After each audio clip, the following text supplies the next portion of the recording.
Thank you. I'm running for city council because I would like to see this city continue to prosper, and I believe I can help it do that.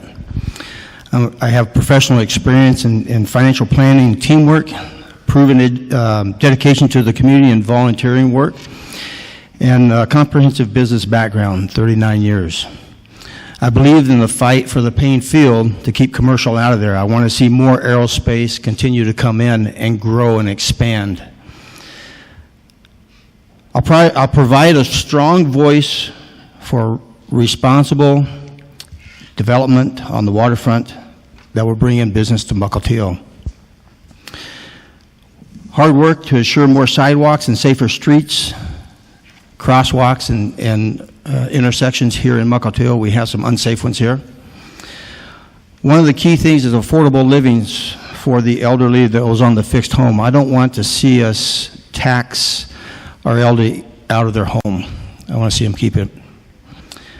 I understand the importance of the economic development, generating more comprehensive business environment, attracting new businesses and investments while creating jobs, and working with the Chamber of Commerce on that can be done. One of the things that I found is that I do the research, I listen to the public, I hear the different sides before I make decisions, and whatever the outcome comes on the council, even if it goes against my vote, I will back in a positive manner. I understand that I'm running as a citizen council member, and working on a 7-member council requires working together. And I have no power as an individual, but when it comes together as a council, when we come together as a council, we can accomplish some great things for this city. And I want to be a part of that. That's why I asked for your vote. Thank you. Ms. Preshaw, you have 3 minutes. Thank you. Mukilteo is magical, and with your support, we can keep it that way. I am running because we need independent, critical thinkers on board as we grapple with the issues that you have all heard about tonight, and there's a lot more issues that need to be dealt with. I think it is important for you to have council members who can create a safe environment where the hard questions can be asked, because those questions need to be asked. Otherwise, we'll be going down a path where all of a sudden there's a surprise that no one anticipated. Somebody has to do this. Somebody has to be the devil's advocate, and that's a role I'm very comfortable with. That being said, I have been a lawyer for over 30 years. I am an international business immigration lawyer, and my practice is not a litigation practice. It is a collaborative, facilitative practice. People pay me to solve their problems.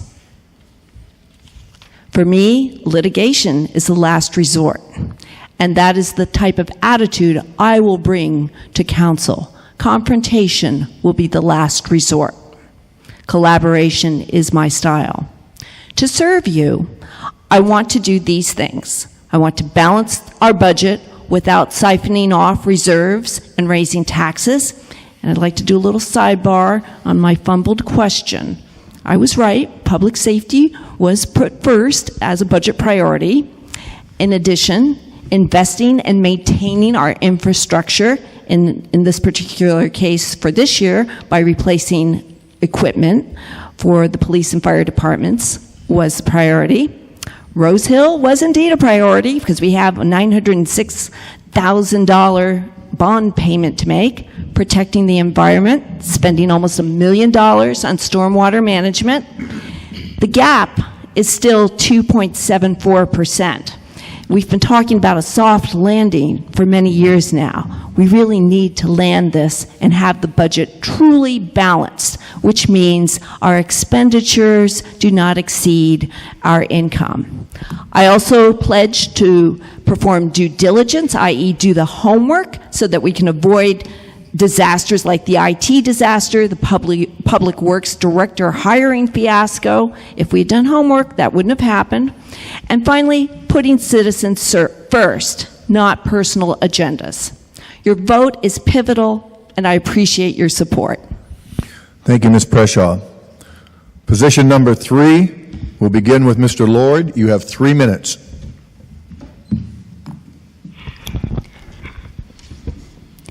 Well, thank you all for coming out here. It's impressive to see you invest 2 hours of your time to participate in the democratic process at the grassroots level.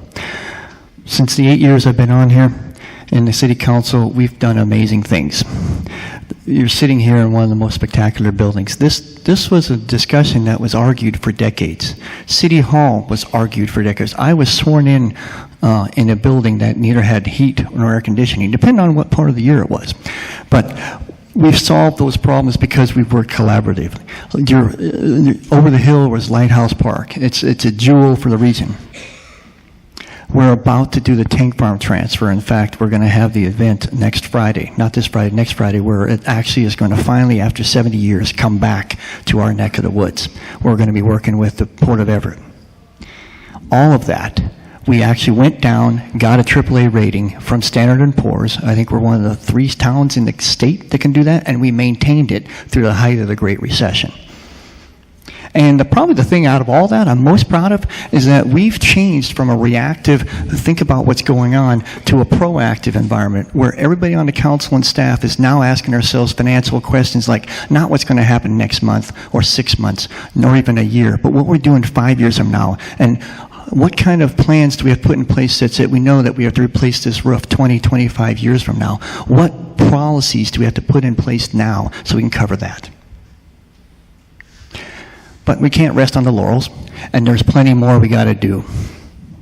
The ferry is going to be a very exciting project. There's plenty of these potential plans, but now that the property is actually back to the state of Washington, we're going to have to work with the ferries. We're going to have to work with NOAA. We're going to have to work with the trains. We're going to have to work with the tribes. We're all going to work and make sure that that essential public facility that serves a region is not at the expense of the citizens who live here.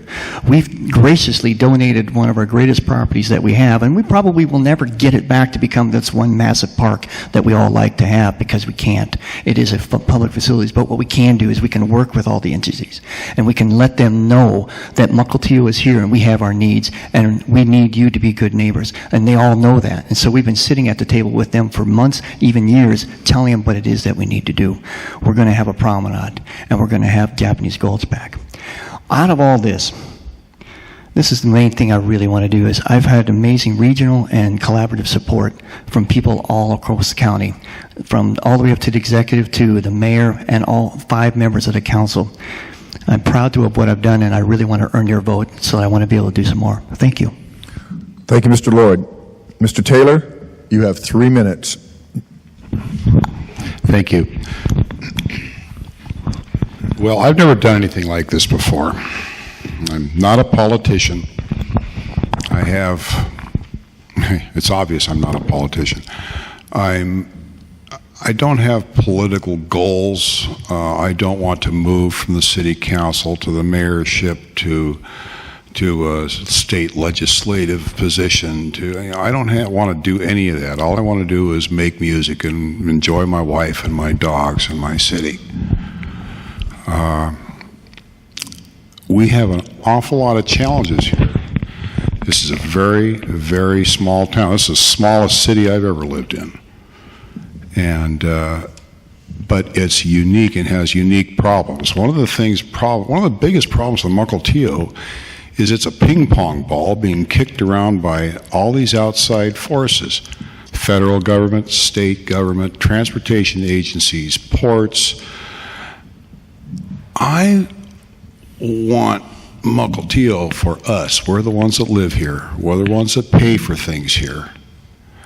And my purpose in coming to the council is to re-examine the vision, re-examine the long-term vision and long-term goals, re-examine the master plan, re-examine the plan for the Gulch and the waterfront, try to get more out of these things for our citizens, rather than just a simple promenade along the waterfront, looking at all the nice shops and things, whatever they're going to put down there.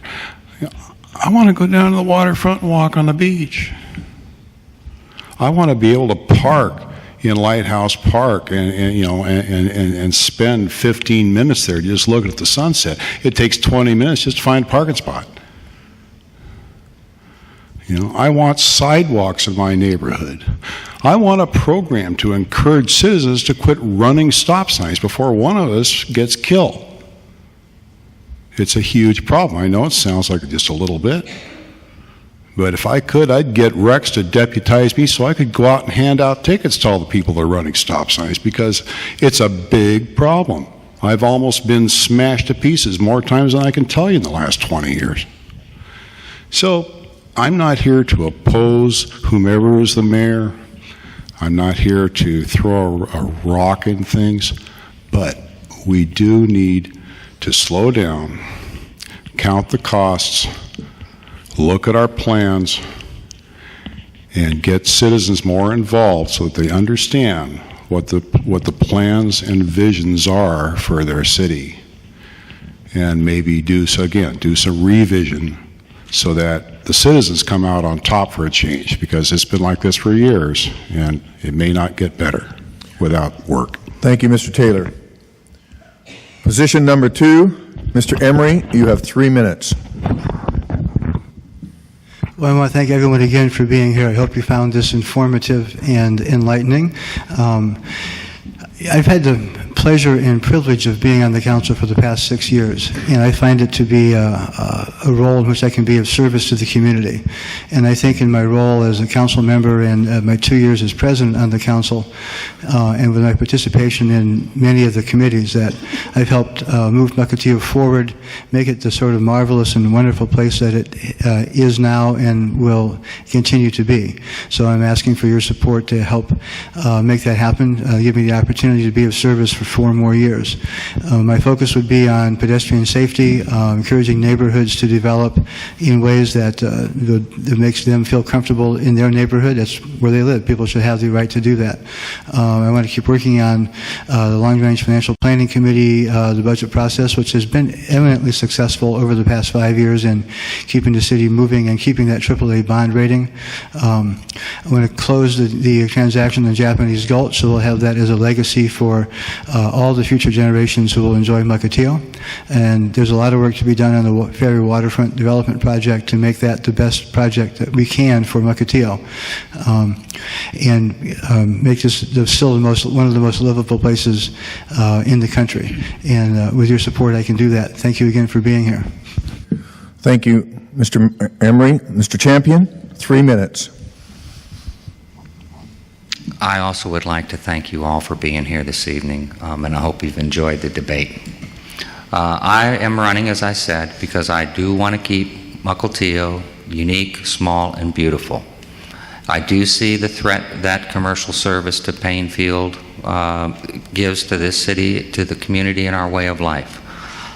I've worked in aerospace for 33 years. I've worked in operations, I've worked in engineering, I've worked in finance.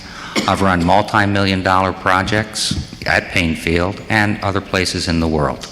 I've seen a lot. I'd like to bring my years of experience in aerospace to bring basically the experience that I have that can help us keep Boeing here, keep commercial service out of Painfield, allow us to build in the community to support that aerospace service and address the future concerns as we see them moving forward. I thank you. I ask you for your vote, and I wish you all a good evening. Thank you, Mr. Champion. Ladies and gentlemen, you've heard the candidates ask for your vote. Alan Keyes wrote, "The act of voting is one opportunity for us to remember that our whole way of life is predicated on the capacity of ordinary people to judge carefully and well." We hope that tonight's debate enables you to make that decision. At this time, please join me in a round of applause for all of the candidates.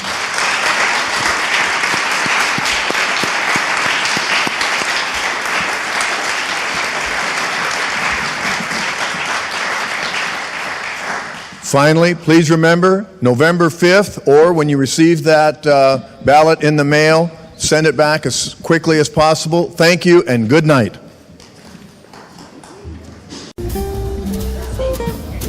Good evening, ladies and gentlemen. On behalf of the Mukilteo Beacon and the Mukilteo Chamber of Commerce, I want to welcome you to tonight's City Council debate. For those that were in the attendance last week, welcome back. At this time, I ask that you please silence your cell phone and any other device that may be a distraction to the candidates. Also want to announce that QFC has provided refreshments and they are in the back of the room. My name is Frank Foster.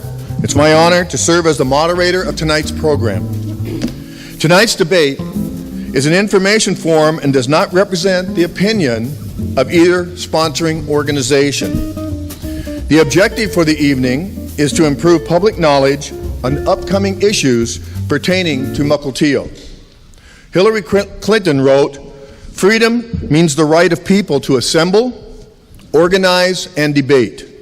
This is the goal of the candidates, to share their vision and to debate the issues, so that you will be able to make an informed decision on November 5th, or as I was told last week, any time that you get the mail ballot. Send it back in." Let me begin by introducing the candidates. The order announced is based on the auditor's website. Position number 1, the candidates are Terry Preshaw, Ted Wheeler. Position number 2, Richard Emery, Bob Champion. Position number 3, Randy Lord and Fred Taylor. Ladies and gentlemen, at this time, would you please stand for the flag salute.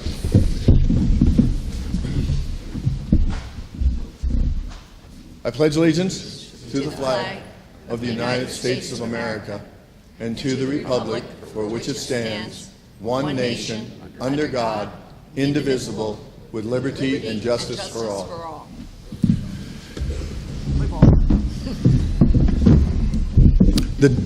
The questions for tonight's debate come from the Mukilteo Beacon staff and the Mukilteo Chamber of Commerce.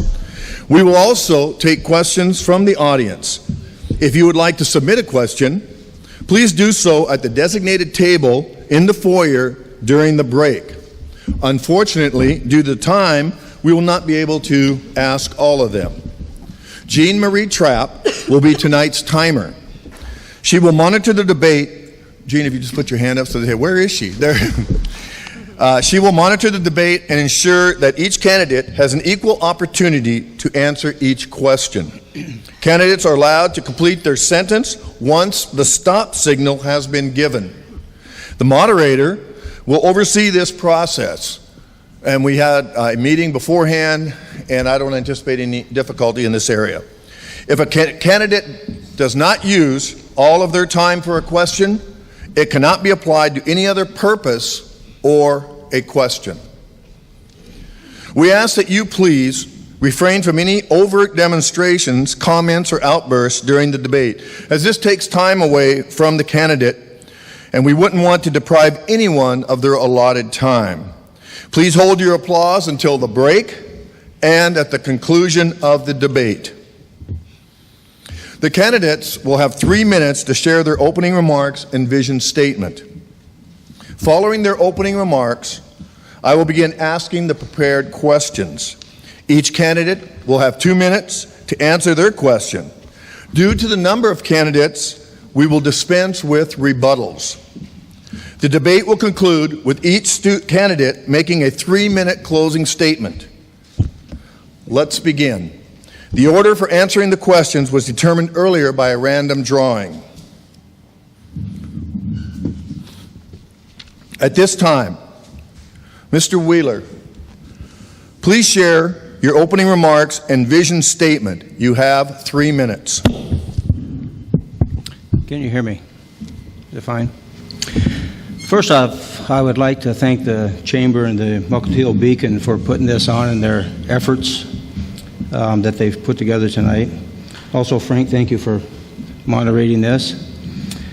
Jean Marie, thank you for timing it. Don't let me go over. Most important of all is to thank you out in the audience that's listening to us that came here and gave your time up to see what we have to say. I think that's very important. I'd like to start by letting you know that my family's been here in Mukilteo for 13 years. And my beautiful bride and I have been together a very short 23 years. And it just seems like yesterday that we got married. And now we have 3 children, all of course that graduated from Kamiak. And fortunately I have 4 wonderful grandchildren. Of course I think they're the most wonderful children there. One of the things that I find is I'm out-of-the-box thinker, and I work well as a team member. I work closely with the staff in the finance department, the fire department, the recreational department, police department, Parks and Arts Commission as chairman, the Long Range Financial Committee, and I'm involved with volunteers through the community garden, the Japanese Gulch Group, the dog park, the Lighthouse Festival Committee and logistics, and Young Life. In the year 2000, I'm one of the founders of the CMC, that's the Construction Mission Crew. And what we do is we build orphanages halfway around the world for the underprivileged. And we find that we work in our backyard with them as well. It's important to me to volunteer because I've been blessed in many ways. And it helps me live out my dedication, loyalty, and commitment to helping others. Along the way, I've met many new people and made lifelong friends in volunteering. And it's always been a joy for me working with those that I can share my time and donations to. With 39 years experience in the business, I bring a strong, positive style of leadership to the city. It certainly has helped me out in the long-range financial planning because I found that the city is in pretty good financial shape. My vision is I intend to retire here in Mukilteo, and I look forward to the walk with my family on the promenade, trying to keep up with my grandkids, running mountain bikes in the Japanese Gulch Park, and I look forward to the ferry being moved so we can have some parking space down there so we can have our family and teenagers enjoy the amazing park of the waterfront. And this is Ted Wheeler. Thank you, Mr. Wheeler. Ms. Preshaw, you have 3 minutes. I want to thank you all for being here. My name is Terry Preshaw. I've been in this community, either in the community or along the periphery, next door in Everett, since 1993. I started the Mukilteo Community Orchestra in 1997. I was one of the founding members of the Mukilteo Lighthouse Festival Association in 2004, and most recently served as its president 2 years ago for 2 years in a row. Prior to that, I had been the PR chair. I've spent a long time in Mukilteo. I've been a volunteer throughout the community, starting with the schools. I taught Latin for 2 years at Mukilteo Elementary after school. I've coached French horn. I just love Mukilteo, and that is one of the reasons why I'm running. My vision for Mukilteo is that we are going to have a government with more transparency, more clarity, and we're going to make better decisions. Specifically, the way I envision us reaching this lofty goal is we're going to do our homework. That is, we will be performing due diligence for each and every municipal decision. We are going to balance that budget without siphoning off money from our reserves, without raising taxes, and in fact, I'd like to roll back some taxes if possible, specifically some of these utility and franchise taxes that our senior citizens are not very happy about. Lastly, my vision includes that we will be putting citizens and residents first. And what I mean by that, and what it means for you, is that we are going to provide better access for our citizens to our beach, to Rose Hill. We are going to put safety first and make improvements that are needed. We're going to look at chip seal and reevaluate that because, quite frankly, I am not convinced that that is a safe surfacing agent for our roads. And please feel free to talk with me about that later. Finally, in terms of where I want to go with the council, it is my goal to create a place of safety for us where accountability, trust, and credibility are the norm, not the exception. Thank you, Ms. Preshaw. Mr. Lord. Well, once again, thank you, Frank Foster, for doing this again. The Chamber and the Beacon, I appreciate your effort to support, in my mind, what this is ideal democracy, where we get a chance to sit and talk and you get a chance to see who we are, where you really get to understand who is actually making decisions on your behalf. Another group I want to thank is the candidates, both the existing ones and the ones who are challenging. It is honorable to try to come and serve, and I applaud you guys. My wife and I have lived in Mukilteo for 28 years. We've raised our kids. They've gone through the elementary, the middle, and the high school. They're out. They've graduated, and they moved out twice. That's the key for a parent. The first time doesn't count. It's the second. So in that time, I've coached sports. I was a chaperone for elementary school. I was a band dad. I called things, taking kids across the state all the way to Austria. We have an amazing neighborhood. I've been a volunteer. I've been on the Lighthouse Festival board. I've been the parade chairman. I've been more or less the guy that doesn't do a very good job of saying no. A dozen years on Park and Arts Commission. Some of the exciting things we did is we designed 92nd Street Park. We designed Lighthouse Park. Most of the trails you see were a wild dream we had about 18, 20 years ago.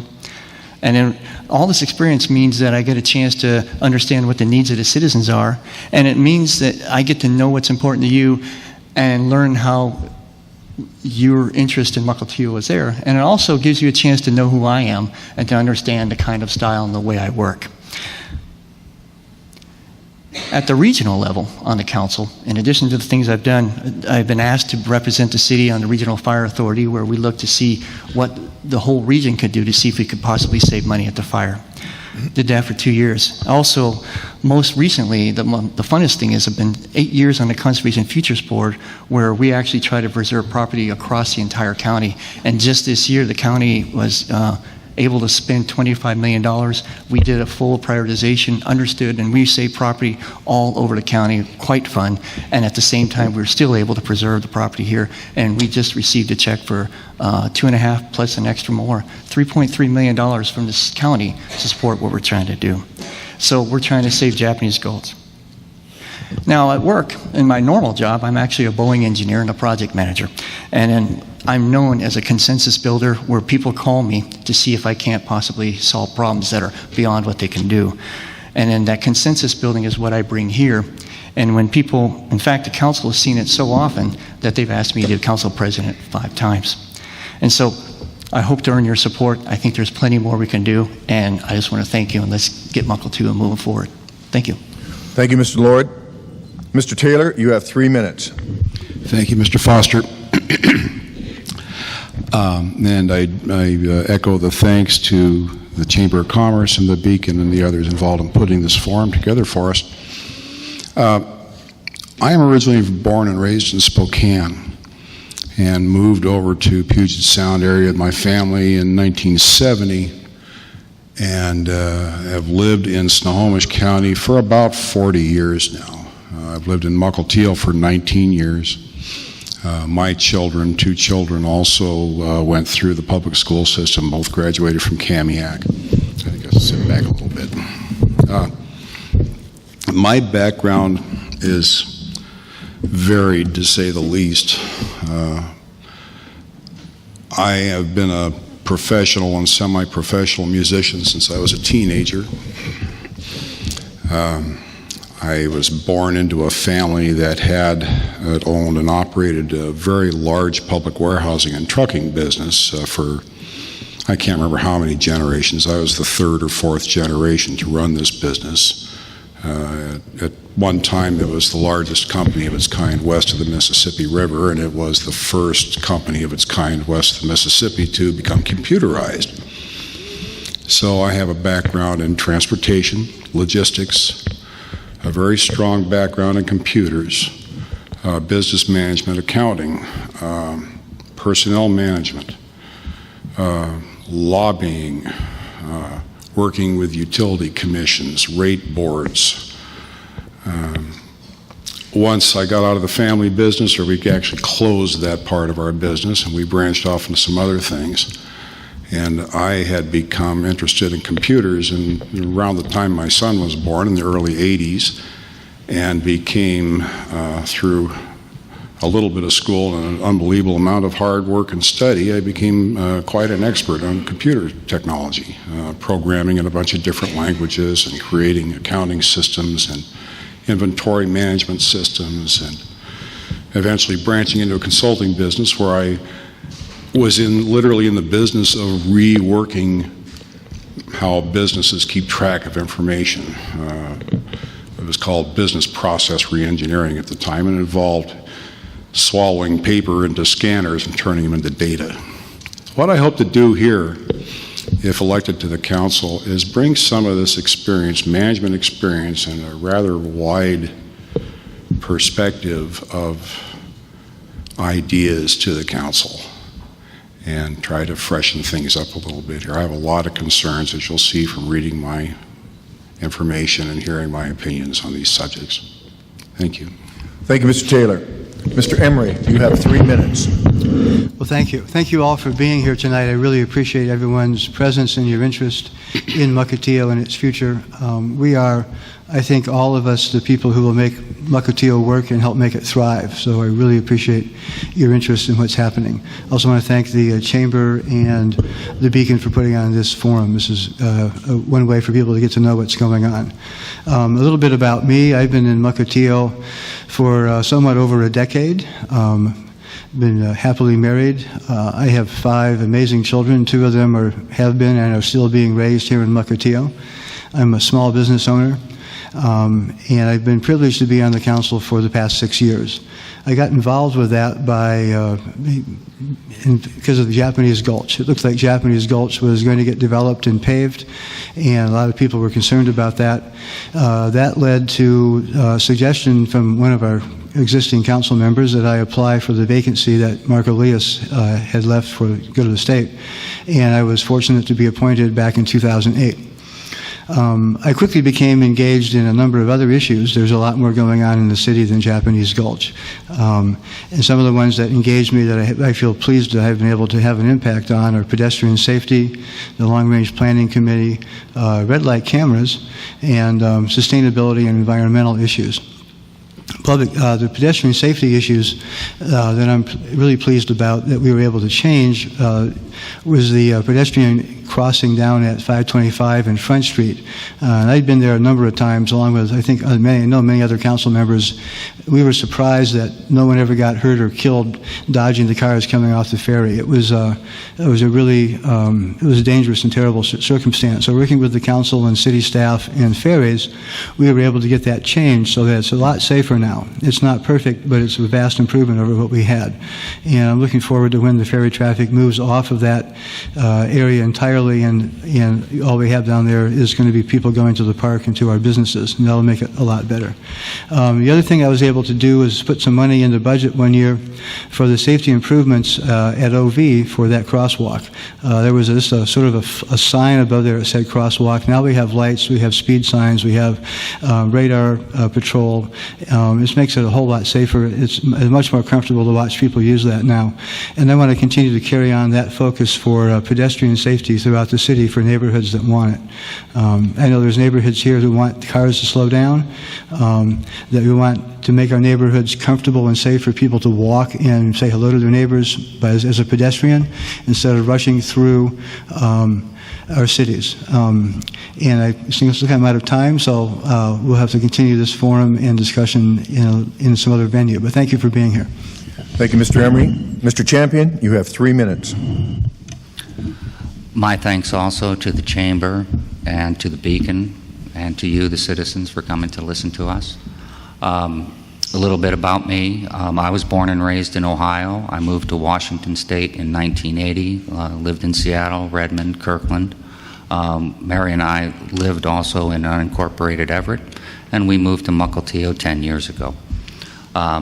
My vision as we look to this city is to keep it unique, beautiful, and small. My background is in aerospace, and as I look to the future and where we're driving from a state perspective, which is to keep Boeing in the area, keep the aerospace manufacturing growing and thriving here, and the threats that we face with regards to the opening of service of commercial aviation traffic. I feel that my background and experience will work well in helping to find practical, common sense solutions to these issues, and that way would keep our community beautiful, unique, and small. Thank you. Thank you, Mr. Champion. Candidates, we will now begin the prepared questions or the issues of concern. We will begin with Mr. Wheeler, then Ms. Preshaw for the first question. For the audience, we will rotate the questions through. Not every candidate will get the same question. In other words, position 1 has the first question, position 3 has the second, and we rotate them that way. Issue: waterfront development. Does the Mukilteo multimodal project and current redevelopment plans for the waterfront benefit Mukilteo?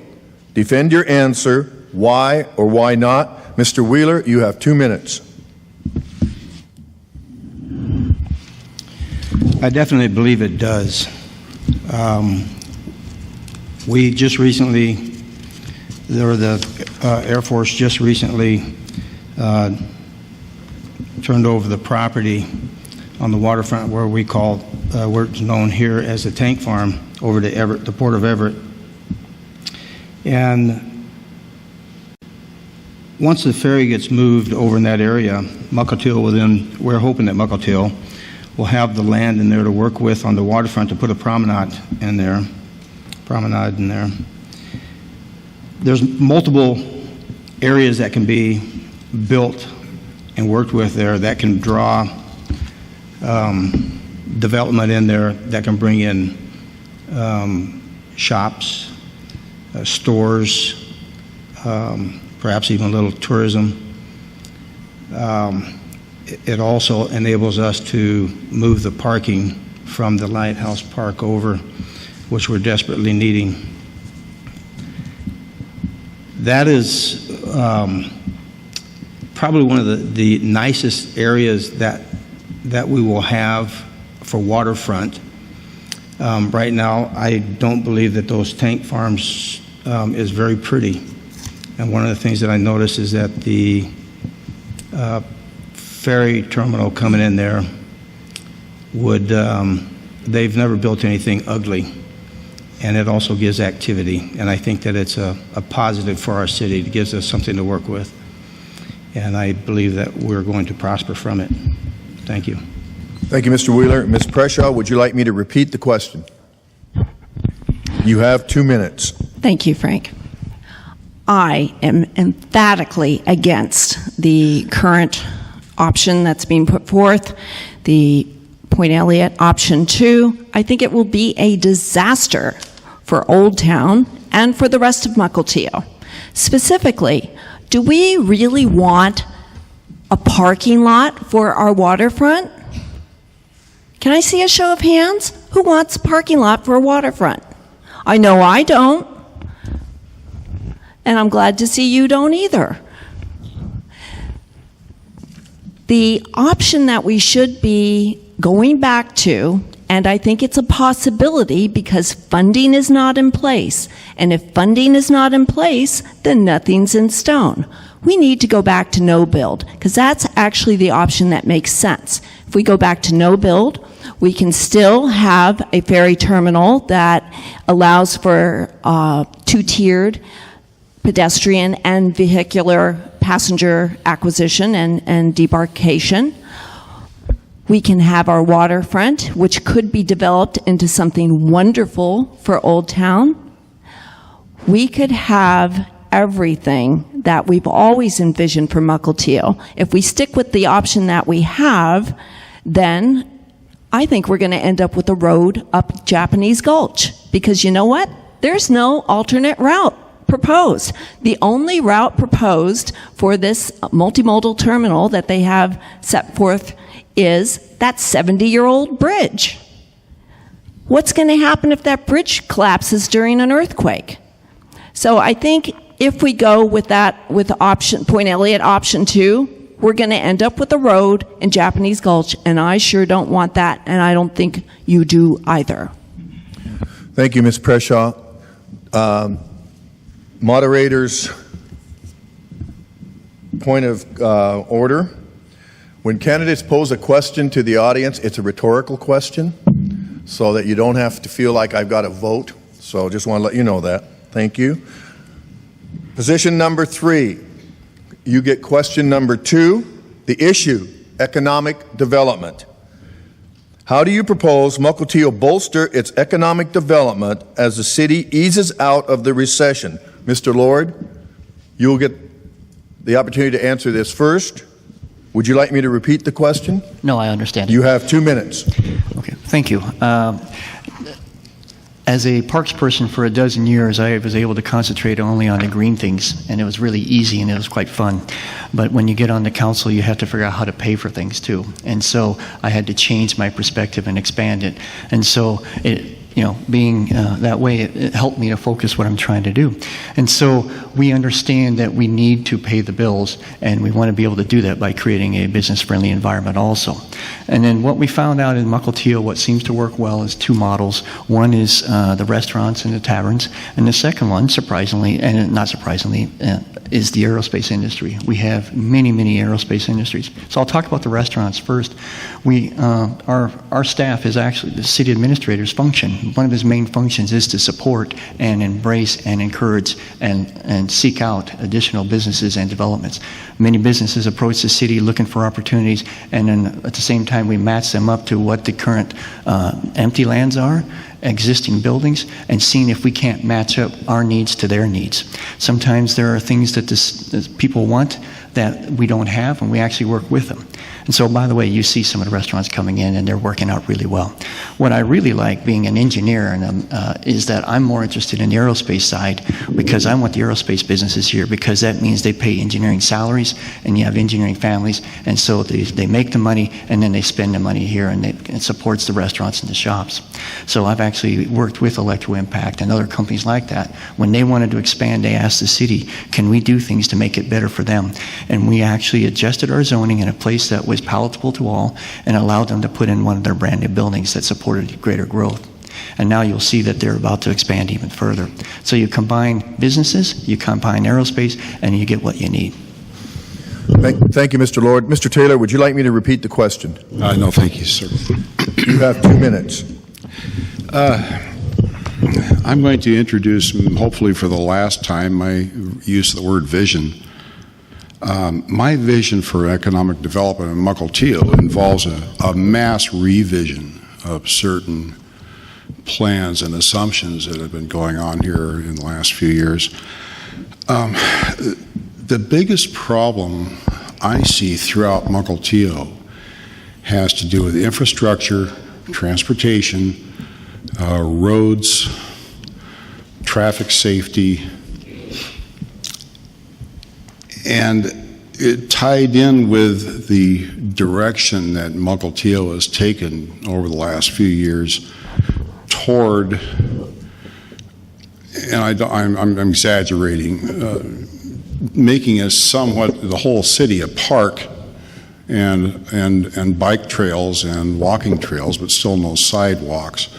There is very little development area left for homes, for businesses.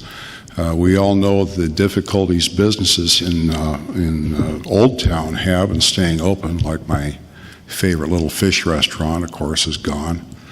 And I think that we have been putting the cart before the horse, so to speak, in a lot of our development vision, our master development plan, all the wonderful plans for the waterfront. I think we need to slow down on all that and figure out, first of all, how to pay for any of this without raising more taxes. how to make it easier for people to get to and from our businesses, especially up here. And those are among the things I'd like to address to improve our economic picture here.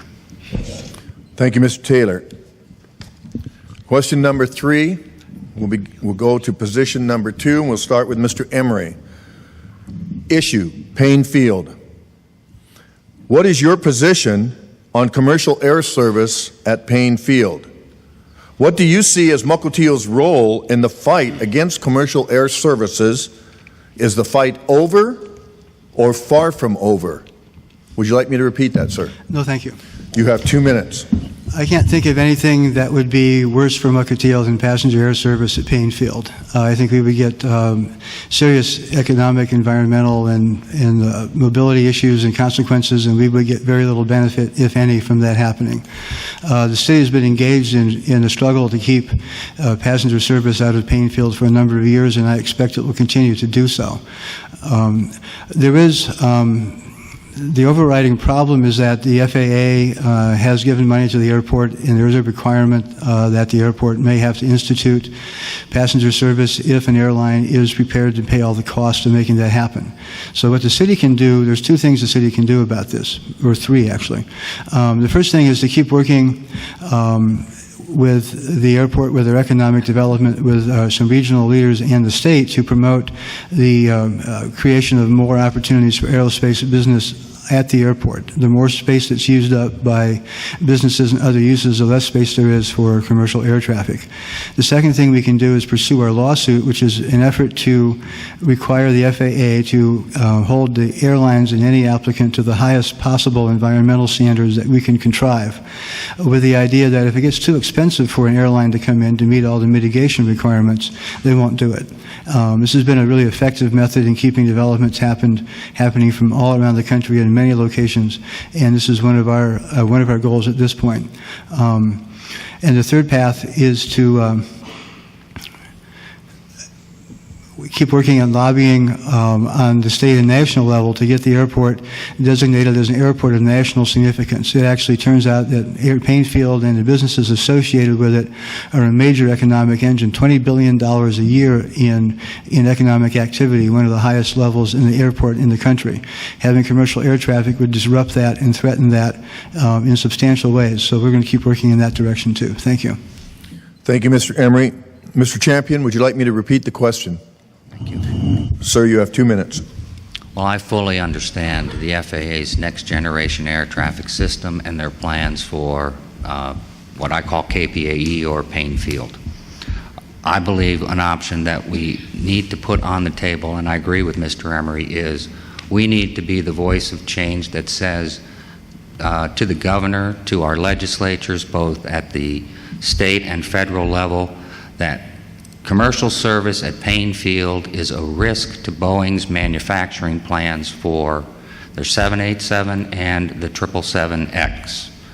I say this because major corporations, one of their key elements in how they look to do business is risk mitigation. If you noted, Boeing's been very silent on this issue. Boeing has also said that they're weighing all of their options. We need to elevate this. The governor has said that we cannot overstate the importance of Boeing and the aerospace industry to the state of Washington's economy.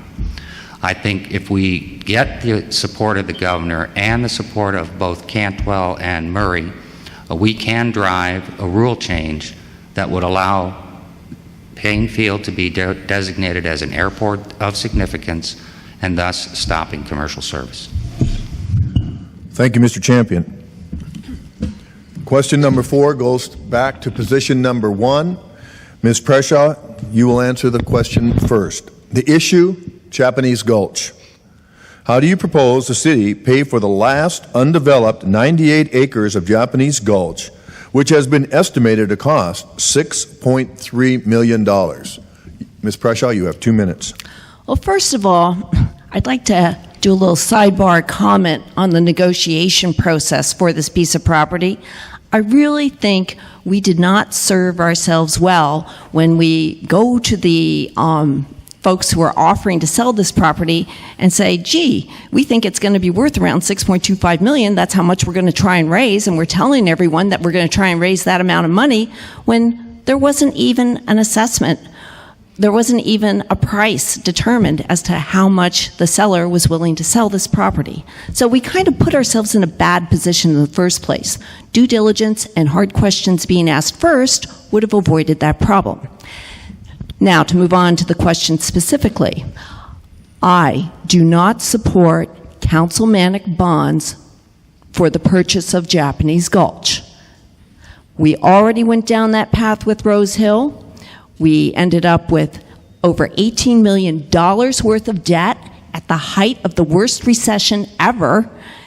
I don't think we want to go there again. What I do support, though, is finding cuts in the budget, other monies that are unused in the budget, and allocating those towards the purchase. I would also support looking for grants, seeking private donations. I love the Gulch. I spend a lot of time there, and I desperately want to save it, but I'm not willing to put our city's economic health on the line to do so. We can't. We've already done that, and look what we have. A beautiful community center, but we also have a debt that's going to last for a long, long time. Thank you, Ms. Preshaw. Mr. Wheeler, would you like me to repeat the question? Sir, you have 2 minutes. Thank you. The Japanese Gulch, to me, is one of the most important parts of land, or will be one of the most important parts of land for the city of Mukilteo. And I have to agree that we don't have an estimated cost back yet. As a matter of fact, the appraisal hasn't been returned yet. It's expected within the next month or so.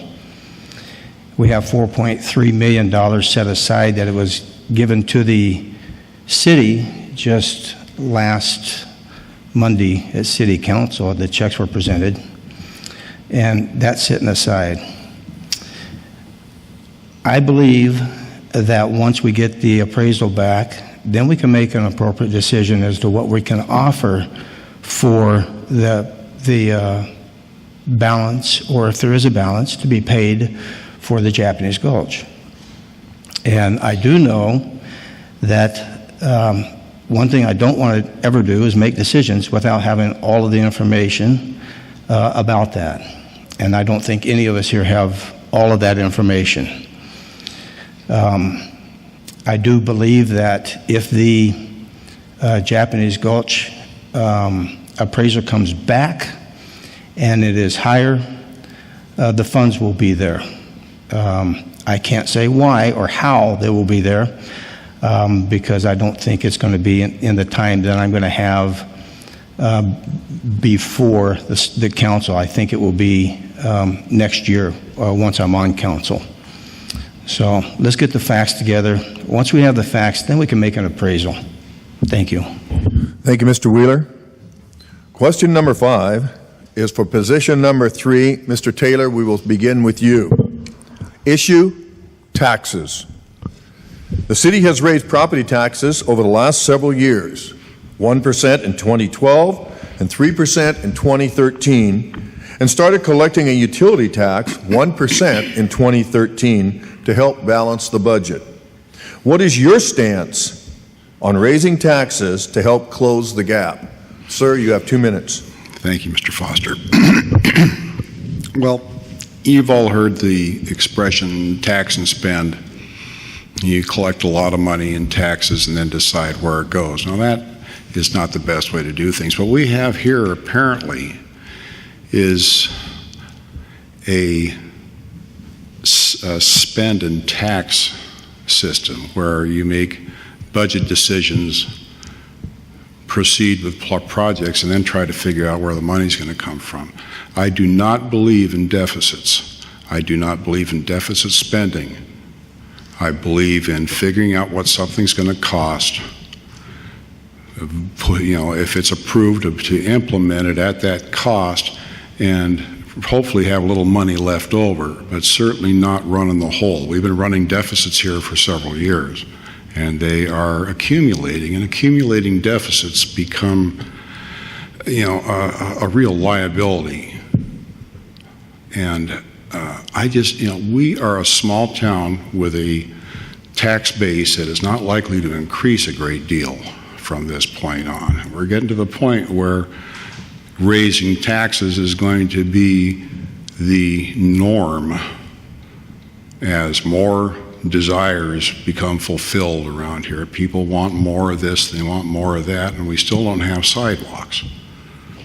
We may have a wonderful bike trail to the Boeing plant, but we still don't have safe streets to walk on, at least in my neighborhood. So I believe more in proper planning, counting the cost of something before you do it, finding the money for it. If you don't have the money for it, figure out a good way to finance it. It's not going to become a further burden on the citizens.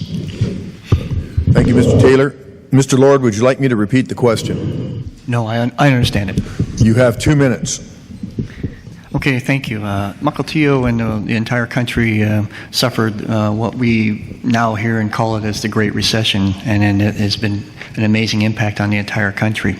Of course, it affected Mukilteo also. But because we were blessed with a large excess balance, so to speak, of taxes that are already collected, we collectively chose way back in 2009 to not raise taxes, but to burn that balance down because it was already taxed to the citizens.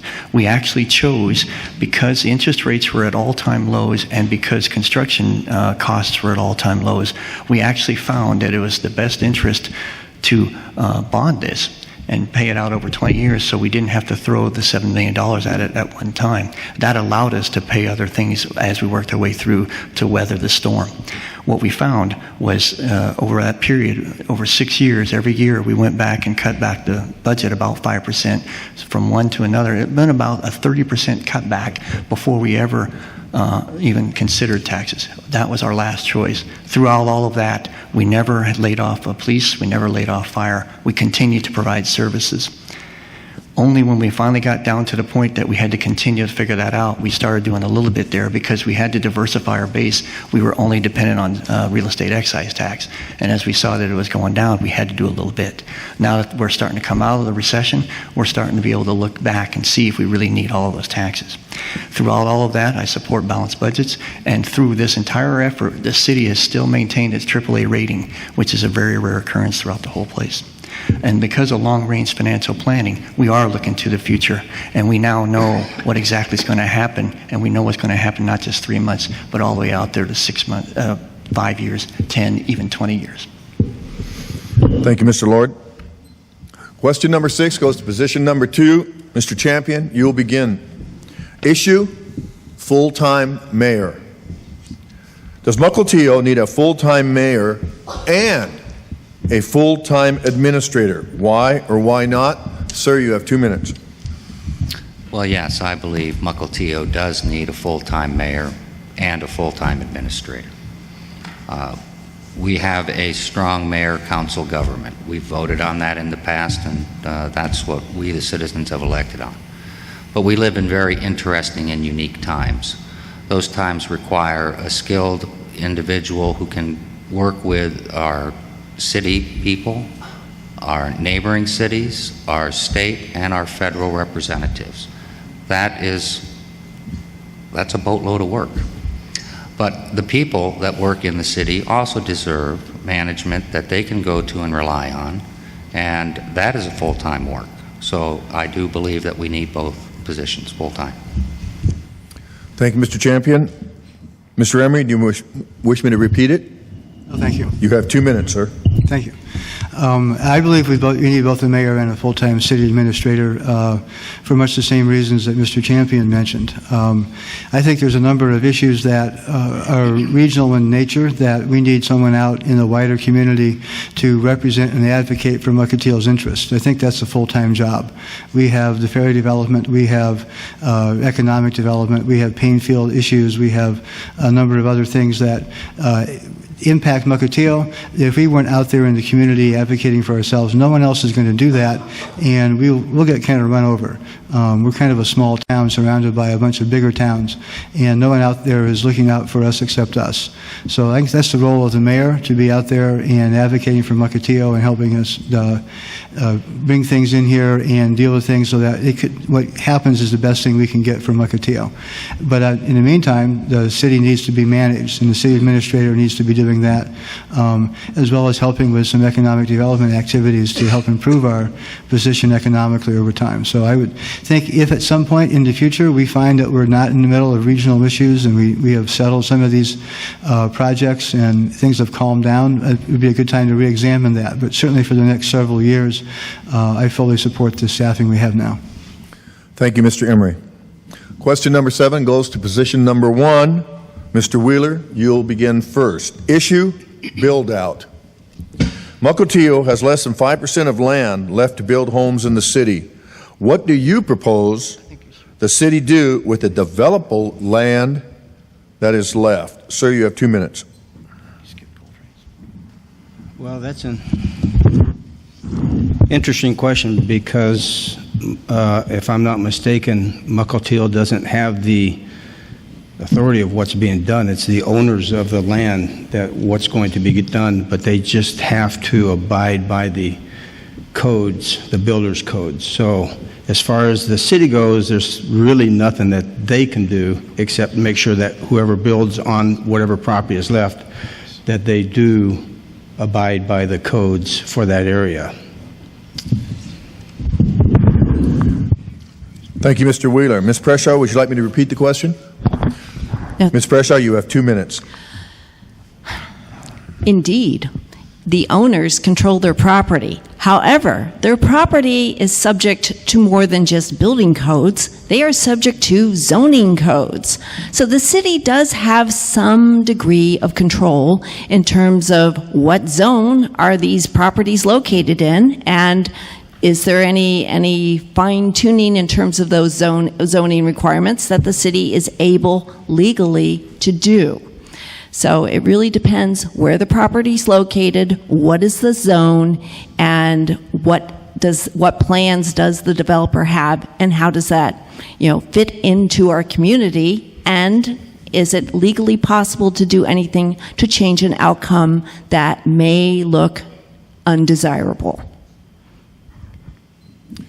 Thank you, Ms. Preshaw.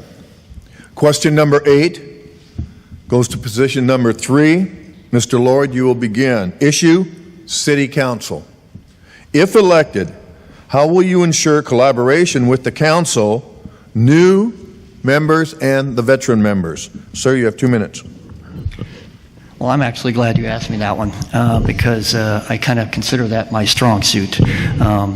Almost everybody I talk to, whether it's at Boeing or it's here or it's on the council or in Park and Arts or even if I'm a chaperone chairman, people have discovered that what I'm able to do is to pull all sides together, separate the anxiety and the emotion, and learn what everybody's needs are.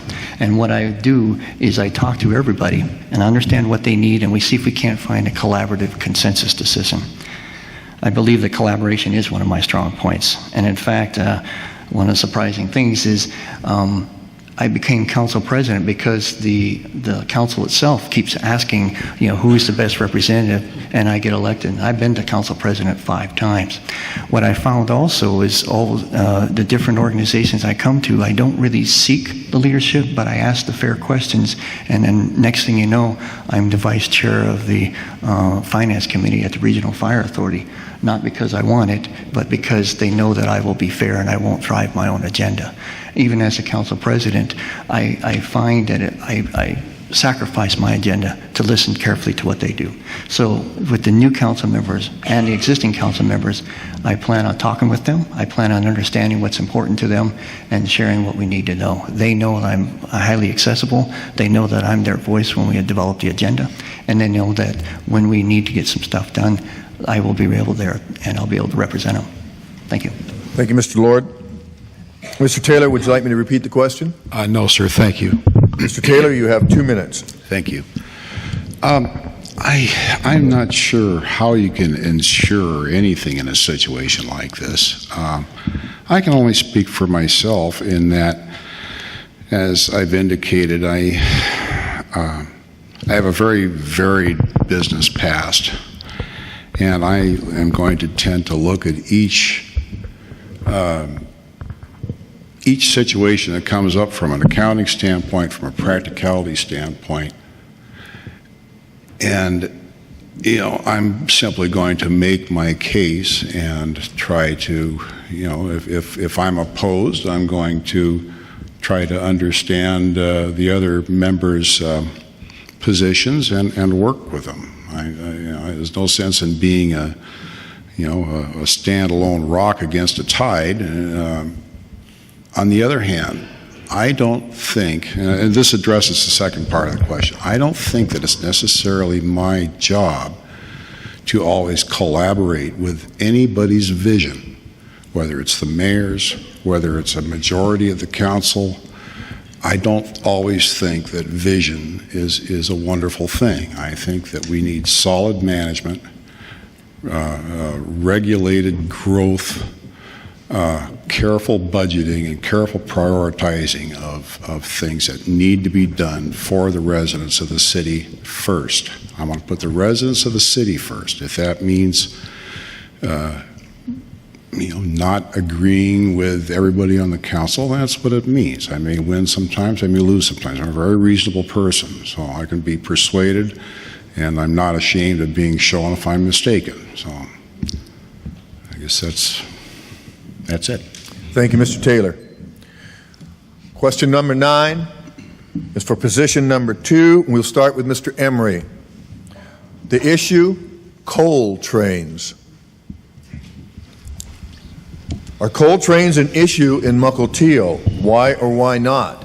If they are, what would you propose the city do to keep them from passing through Mukilteo? You have 2 minutes. Thank you. I think coal trains are an issue. I was at a party over the weekend where someone approached me as a topic of conversation was coal trains. He wanted to know what the city was doing. He was very concerned about what would happen. And I learned a few things there. One is that if the coal trains happen, there'll be 9 trains a day to start, and they're a mile long. So we would have 9-mile-long trains coming through Mukilteo.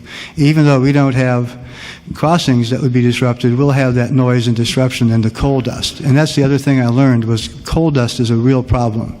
There's a loading facility up in Canada where the Canadians spray their coal 24/7 with water, constantly, continuously to keep the coal dust down. And yet Point Roberts has a serious problem with coal dust, and they're a long ways away across the water. Coal dust just travels, it carries, and it's a problem. It affects people with respiratory conditions very badly, and it is, of course, the source of black lung disease in minors. So all of this is an issue for Mukilteo because of those reasons, if nothing else. But I think we also have to look at this both individually and as a community about whether or not we really want to support and collude with removing resources from our country, shipping it overseas to China, where after it's burned, it will contribute to climate change, and then the pollution from that will come back to join us because that's the way the wind blows. This is a bigger issue than just Mukilteo and trains on our waterfront, and we think we need to think through that and what we want to do about it. What the city has done is authored a letter. The mayor and the council signed this, requiring or asking that the people who do the environmental studies and the surveys do so with the most stringent requirements and regulations that can be applied to see if this works. We'll continue to do that. We'll continue to work with the regional and local and state people to see what we can do to impact this so it doesn't happen here. Thank you. Thank you, Mr. Well, my understanding is that Burlington Northern is saying that each day at least 4 coal trains go through Snohomish County. Those trains are on their way up to Canada, and they are going to ship the coal off to China. That's all true. The number of those trains will increase. Currently in the state of Washington, I think over the next 2 years, they're looking at even developing a coal export plant in Whatcom County. So, yes, it's going to be an issue. In addition to the elements that Mr. Emery mentioned, other concerns that we have to look at are we continually have slope failures here. and there is the possibility that a slope failure could impact the train, knock coal into the water, and cause, major pollution standards. So those are some of the other issues that we need to look at. I agree with the working with our regional and local councils to see what other impacts that we can help put in place to avoid this becoming a potential catastrophe for the city. Thank you, Mr. Champion. We are at the point where we're going to take a 15-minute break. When we reconvene, we'll address questions submitted from the community. If you would like to write a question and submit it, please, there's a table out there. This ends our first section. Now you may applaud.